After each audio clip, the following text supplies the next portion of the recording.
uh, rains seems like nice little showers along more than we have in the past 40 years. Um, there was occasional downpours and whatnot too, but didn't seem near as severe as a whole as it is now. I can remember Dad coming up with a team and putting them in a barn and it started to shower, and he wouldn't even bother to take the harness off. Just let him stand there for an hour or so, hitch up and back to the field he'd go. Just kept things freshened up real nice. And the winters, yeah, they was cold. They could be nasty and all, but it seems now we get a terrible storm, maybe. Shucks, when I was a boy, like tornadoes, for instance. We rarely ever heard of a tornado around here. In fact, I can remember one time going down in Shiawassee County to look at a woods that everybody was driving down there because it just kind of, something had went through there and sheared all the tops of the trees off through the part of this woods. And I said, my gosh, it had to have been a tornado to do something like that. We had an occasional windstorm, but not tornadoes, which nowadays you hear. But when I was young, I don't recall all these big, hard rainstorms.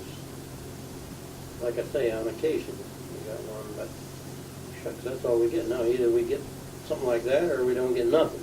You know, it's kind of not too much in between. It's one extreme or the other. So the clearing all these trees off and opening this country up is raising some havoc with us too, letting the winds and stuff come through assailing, you know, and then we're going to get a lot more wind erosion in the lake, which was held down pretty much back then because there was little woods all over, and it was just, things are changing, or have changed quite a little, I feel. Mm-hmm.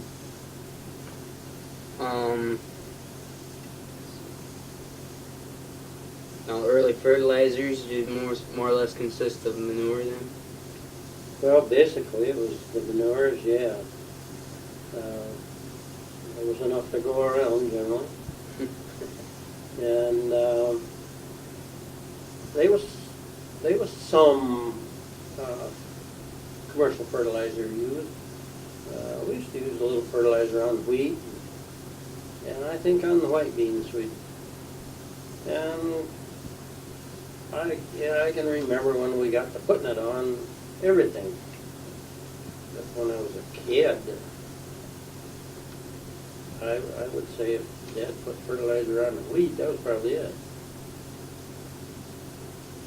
But basically it was just the manure. And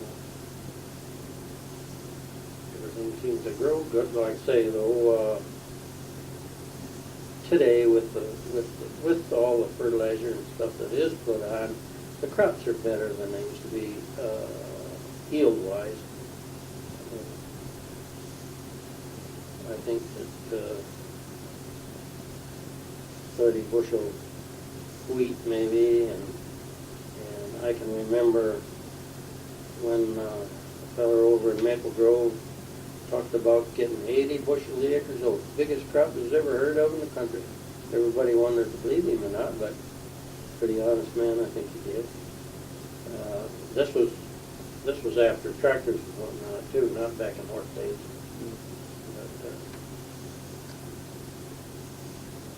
But, did I answer that? Yeah. How did you go about getting the fertilizer?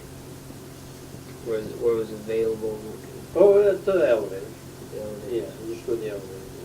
Of course, when the first fertilizer we was getting, I'm not sure. I know it was 100-pound sacks, and it just seemed like it might have come in 120 pounds. But I know it was 100 pounds, and I can remember it going to 80. Oh, what a relief. And of course, nowadays, it's all 50 pounds if you get it in sacks at all. Back then, you didn't get bulk fertilizer, it was all sack. Right. Now, how does yield and size of plants do they compare? Like the beans and corn and all that stuff.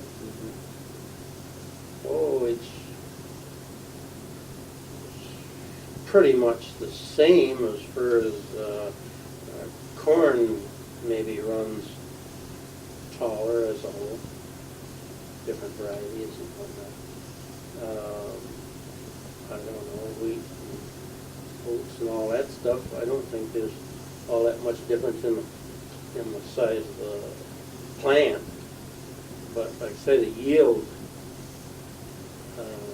wasn't there, but they've developed new, like the hybrid corns and hybrid wheat, hybrid this and that and the other thing. But it's a lot of it is due to that, as well as the fertilizers that help make the yield. All right. Now you say most of the production was put into the livestock, right? Well, yeah. You always had you had your, in our case, 10 acres more or less of wheat.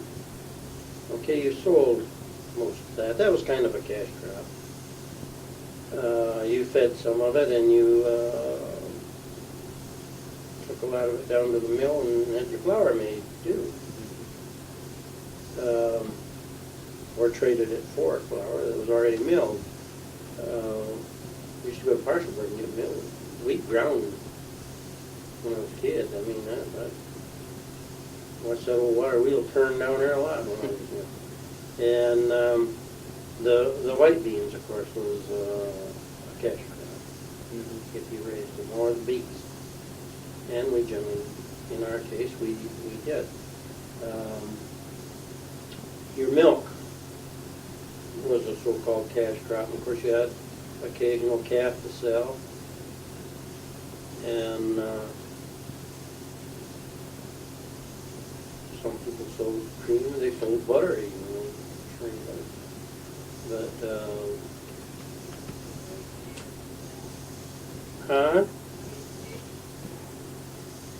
yeah, you raised your pigs to sell and what have you. But you see, on this family farm, it took a lot of land to take care of these animals, because you had to have pasture for them all summer. You had to have a hay field for the cows, and you had hay field for the horses. You would feed them hay like you fed the cows. So the Timothy hay for the horse. And the corn went into ground feed for the cows, and oats, a lot of it went there, plus the horse he liked to have his oats. Like candy to a kid. Horse, he'd give him the energy and whatnot for his work. So a lot of the land was just taken up in hay, crops for the animals, and pasture. Okay. Let's see. Now, was there as much of a concern for mineral contents in the soils? I don't think we worried or thought about that kind of stuff. But with that type of farming again, it took care of itself a lot better than today's farming does. With the natural animal waste going back out there, the rotation and whatnot. You didn't deplete your soil quite like you do today.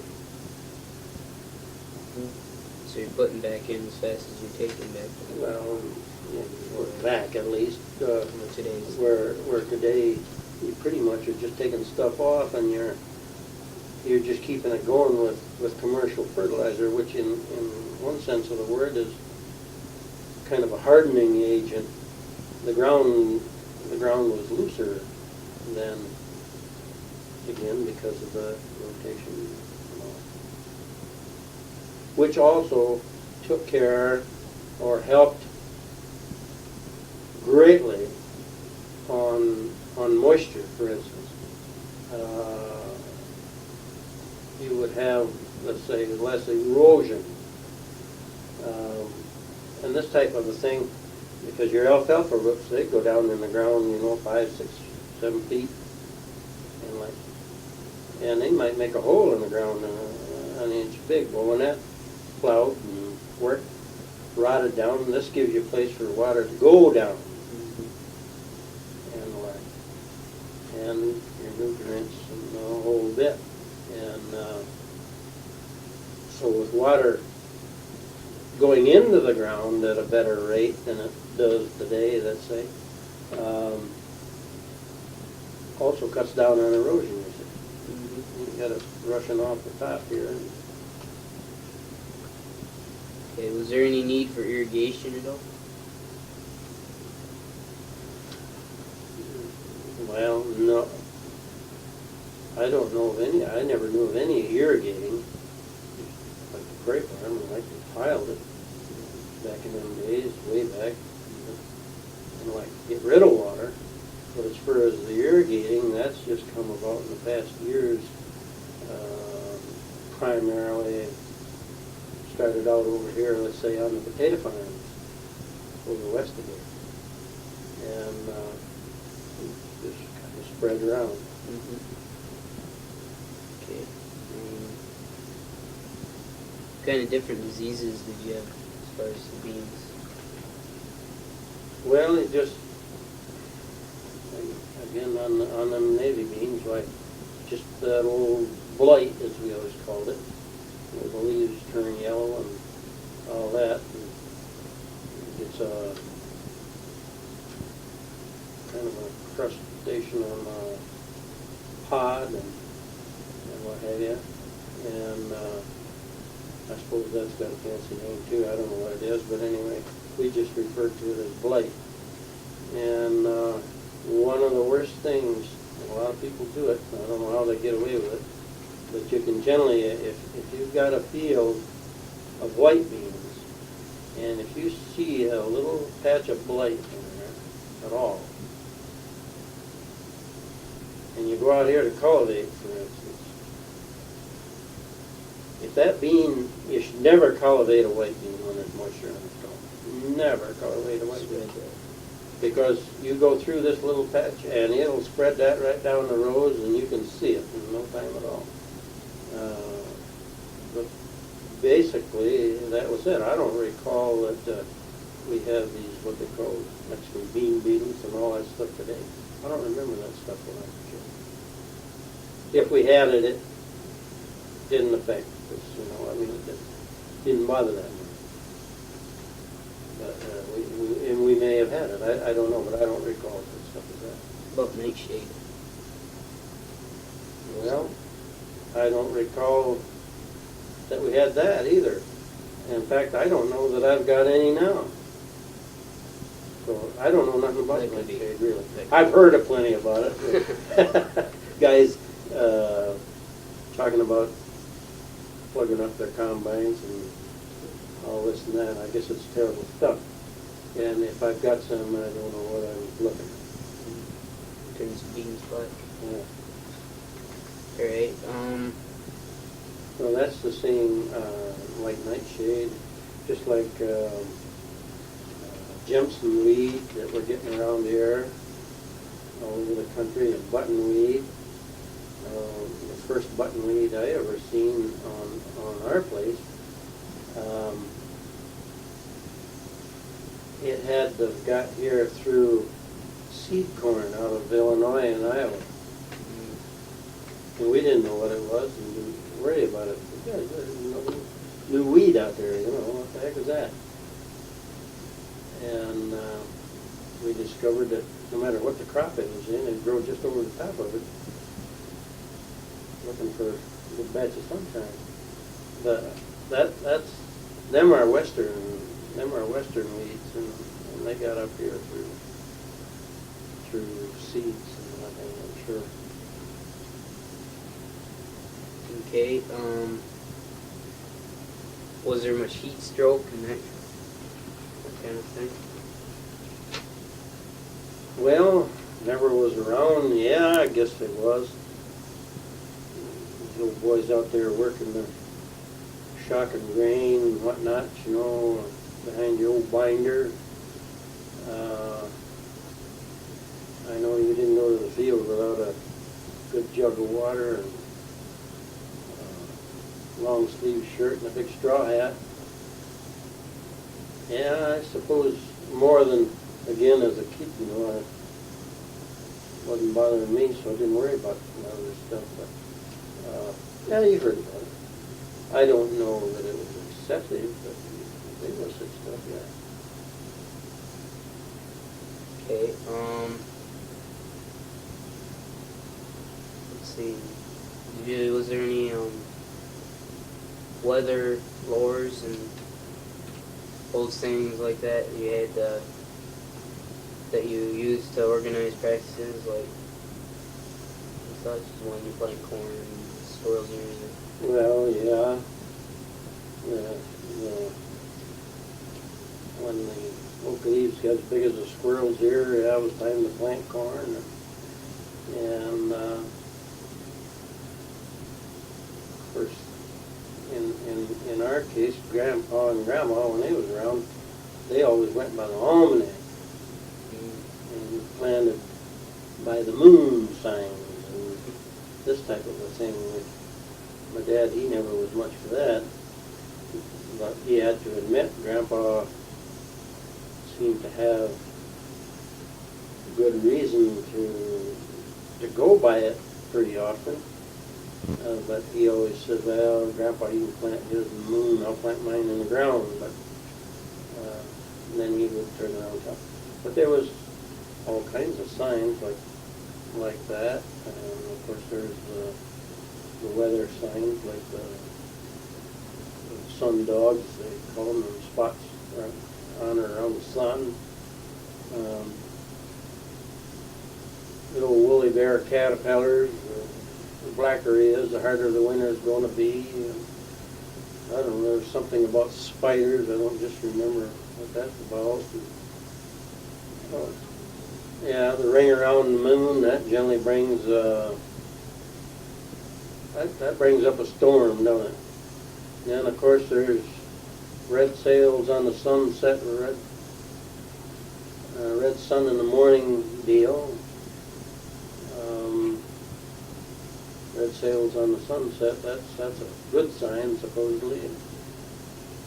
And red sun in the morning, why, within a day or two or three, why, kind of look for storms.